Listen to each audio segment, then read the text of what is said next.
Assalamualaikum warahmatullahi wabarakatuh. Saudara-saudara sekalian, ketemu lagi di dalam perkuliahan elemen mesin dan kali ini kita akan mendiskusikan tentang poros engkol. Poros engkol bisa kita temukan pada berbagai macam peralatan.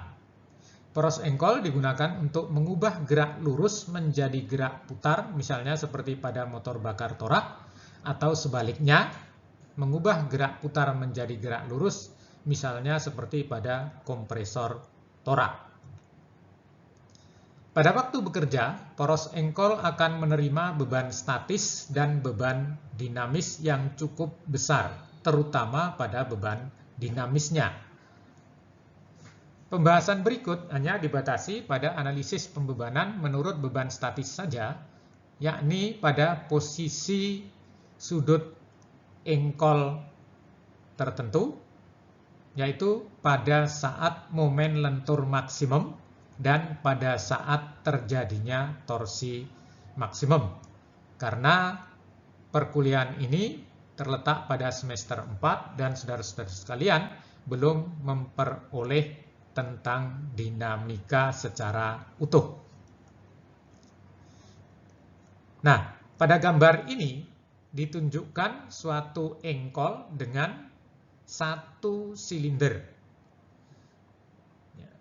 Di sini adalah ini poros engkolnya, ini crankpinnya atau pena engkol, kemudian ini batang penggerak atau connecting rod, kemudian ini adalah counterbalance untuk menjaga kestabilan putarannya sehingga tidak terjadi getaran yang besar.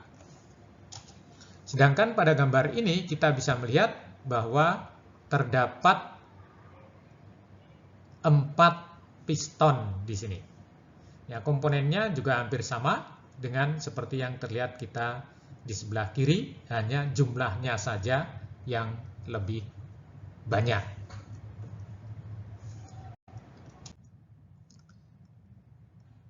Nah, ini menunjukkan suatu poros engkol dengan beberapa bagian.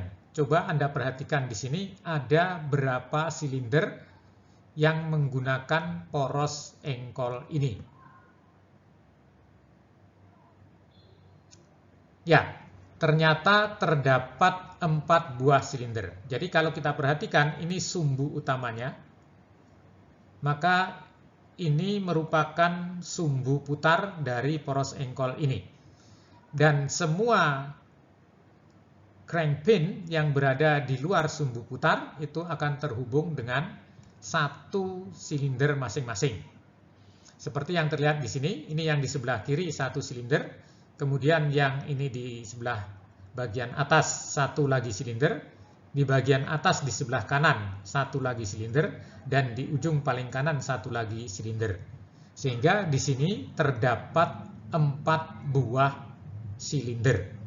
Sehingga poros engkol ini digunakan pada motor bakar dengan 4 silinder yang posisi engkolnya satu dengan yang lain saling berseberangan. Hadirin sekalian, elemen-elemennya bisa kita lihat di sini. Di sini adalah crank nose untuk memasang puli.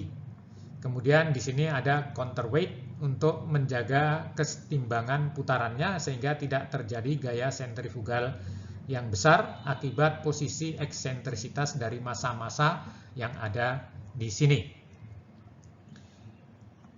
Kemudian bisa kita lihat juga ini crankpinnya ada 1, 2, 3, 4. Kemudian di sebelah kanan ada tempat untuk memasangkan flywheel. Saudara-saudara sekalian, bagian-bagiannya sekali lagi bisa kita lihat di sini. Beban yang bekerja pada rangkaian poros engkol itu bisa kita lihat pada ilustrasi ini. Jadi akibat tekanan torak dari hasil pembakaran terjadi gaya vertikal sebesar Vf. Nah, gaya ini bisa kita uraikan menjadi 2 komponen. Komponen yang sejajar dengan posisi connecting rodnya atau batang penggeraknya ini, F, dan komponen yang bekerja tegak lurus atau mengarah ke dinding silinder. FH, komponen horizontal dari gaya FV ini. Nah, di sini kalau kita perhatikan selanjutnya, komponen gaya F ini kalau kita perhatikan dalam kaitannya dengan pena engkol dan pipi engkol atau webnya, maka bisa kita perhatikan sebagai gambar yang di sebelah kanan.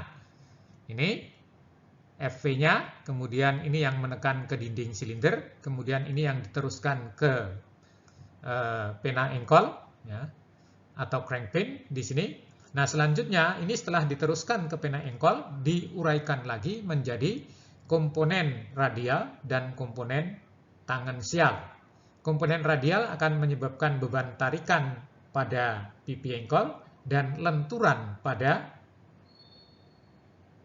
poros engkol. Sementara beban FT, gaya tangensial, ini akan menyebabkan terjadinya torsi yang menimbulkan putaran pada poros engkol. Hadirin sekalian, inilah beberapa komponen dari gaya-gaya yang bekerja pada poros engkol. Ini seperti yang terlihat ya. Di sini jari-jari engkol ini dan seterusnya.